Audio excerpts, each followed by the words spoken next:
So today I'm going to show you how to teleport to the Gnome so you don't have to walk around the map anymore. So first you need to grab a seat, get a cake, then any jetpack, and once you've done that, place a harpoon right there. Make sure it doesn't fall off.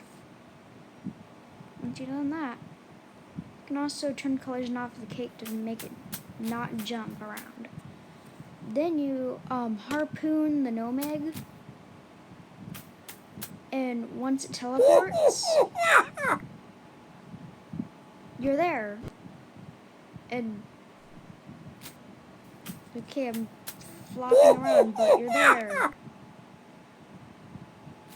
And it does it every time. You don't have to like harpoon it again.